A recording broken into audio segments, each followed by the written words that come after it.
Hey guys, today I'm going to be reviewing the Graco Extend2fit. This is the 3-in-1 version.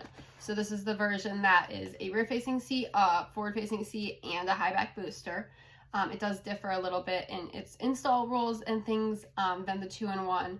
I will do a comparison video eventually because I do own the 2-in-1, but today it's just about the 3-in-1. So as you can see, I just got it.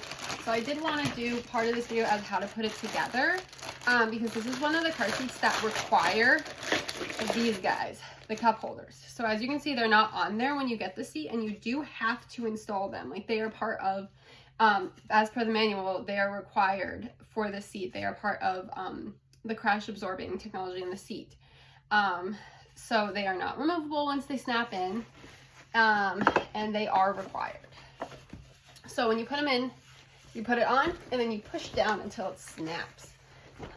So you can't get it out, which that one didn't make a noise, but it did snap in place. So I'll show you with this one because you can see it. So you're going to put it in, and so there is a left and a right one, and they do say on the bottom like left and right. So you match up the L and the R, and then you just slide it in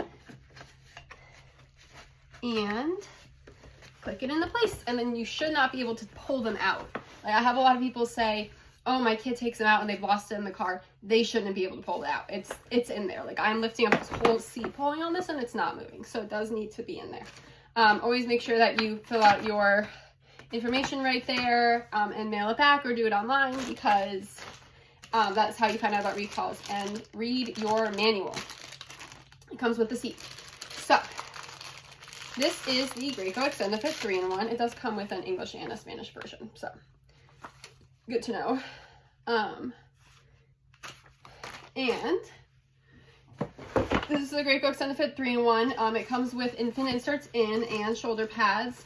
The infant insert is required if the baby's shoulders are not above this bottom slot, so this can't go down any further. This headrest is all the way down. So if baby shoulders are not above that slot without the bottom insert, it is required. Otherwise, it is optional rear facing, but must be taken out forward facing. Same with this head pillow. Generally, I just tell people to take the head pillow out because it does kind of push the baby's head forward a little bit. But if your child's more comfortable with this in and they still get a good fit, then you can leave it in. And we're just gonna unbuckle it, and I'm gonna just take this is my baby doll that's 20 inches long that I like to use to measure if the top or the bottom slot height is high enough for a newborn. It is right at his shoulders, so that is borderline if it would be a good newborn fit. So again, this is a doll, so there is no spine in it. It's not a real baby. So when I do pull down on the straps, it does kind of scrunch the baby down because it's a doll and there is no spine. This would be way more reclined though if it was a newborn. So let's see, once I get it tightened in there. Let's see, I'm still there. All right, so now we have the baby in there. This will be more reclined, but as you can see, like, the baby's shoulders are just right at that bottom slot with the infant insert in. And also, let's see, I just put that with the seat. This is as reclined as it goes. So if you have like really sloped seats or something, you're going to need like a roll towel right here to get it to the newborn recline. We'll talk about the reclines in a minute, but I would not recommend this for a newborn just because it's such a big seat with such high limits. This just came out when I pulled on it. It shouldn't. So there we go. It snapped in that time. All right. So it would work with an average or a big size newborn. It's not going to work with a preemie. The baby would just be too small. This is a 20-inch doll, and the straps are right at the doll's shoulders. So a baby who's like 17 or 18 inches is probably not going to fit. And this was pushing the baby's head forward a little bit, so I don't know why they put it in there, honestly. It's not of use. The bottom insert is obviously if you have a smaller baby, if you have a kid who wants maybe a little bit more padding. My older son used our other Graco Extend2fit, which is the 2-in-1 version with the padding for a long time. He's too big for it now, for the padding, rear facing, but this can be used anytime rear facing, must come out forward facing. Otherwise, if your kid wants a little extra padding or something, they can use it. Shoulder pads are usable rear or forward facing in harness mode. And this is how you raise it, up, all the way up. And then it goes down like this. And this is the lowest position right here. There is 2 crotch slots here for the crotch buckle. As your kid grows, you don't want, tip it up so you can see, you don't want them, if they are sitting over this inner crotch buckle slot with their body. So like not a diaper, not a cloth diaper, not their clothes, like their thick sweatpants or something. If they're sitting over this crotch slot without, like if they're just in like thin shorts and underwear and they're over it, then it needs to be moved out. Okay, so that's something to keep in mind. Also, this is a booster, so we have our belt guides for the Highback booster position. This is your rear facing level. A baby who is under 3 months, so 0 to 3 months must be in this light blue area. I don't know if you can see it right at the top of my finger. The bubble's right here, and it moves when you level this car seat. This dark blue, the bubble must be on the dark blue for 3+ months. The reasoning is this is more reclined right here, so a baby without neck control needs to be on this light blue. A baby with neck control over 3 months can be on this dark blue line. So like if you're using this is a very compact seat rear facing once you're off of that newborn recline. So it is not compact on a newborn recline. But there are, as you can see here, 1 through 6 reclines. You can use 1, 2, 3, or 4 rear facing. That is for the United States. Canada, I think it's slightly different, but I don't think they have the 3-in-1 version anyway in Canada. 1 through 4 rear facing, and the orange is the forward facing, so you can use 4 through 6 forward facing. This seat, unlike the 2-in-1, does not have a requirement to use recline 4 under 40 pounds. If you forward face it, you can use any of those reclines. And then booster must be on recline 6. And it does have these handy dandy, I'm putting the wrong sticker. This blue one that's how much overhang it allows. And then on the front, there's a similar orange one for forward facing overhang. So blue is rear facing, orange is forward facing. Rear facing, rear faces, let's see if it's 4 or 5. 4 pounds. 4 pounds to 50 pounds. Up to 49 inches, or the kid doesn't have more than 1 inch above their head. This is a very big headrest, so that's pretty rare that a kid would have reached that before they're close to 49 inches. A young, like 2-year-old probably won't. Forward facing, we have 22 to 65 pounds. As I film this though, I know that the minimum required by the car seat standards in the country is going up to 25 pounds. So I just bought this one. It's 22 pounds.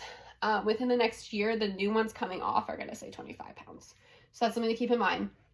If you're watching this in the future and your car seat says 25 pounds, that's your minimum. This car seat that I'm holding in my hand, the minimum is 22 pounds.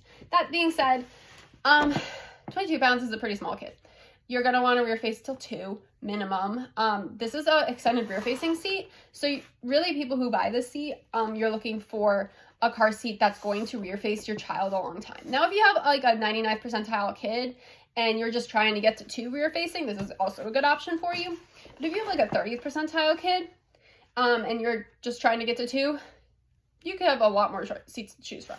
So, but still, it's a good seat. It does not have that weird forward-facing recline rule. So, like, if your 6-year-old is under 40 pounds still, when you forward face, I mean, a 6-year-old is perfectly safe forward-facing in a harness, you can use any of the forward-facing reclines, where the Extend2fit 2-in-1 has that recline 4 for under 40 pounds, which makes it really, really bulky forward-facing. And then harness must be above shoulders, of course, forward facing, below rear facing, or just at for both. It goes to 65 pounds or 49 inches. They also need to have coverage to the tops of their ears on the headrest. So that's the same for the booster. They need coverage to the tops of their ears.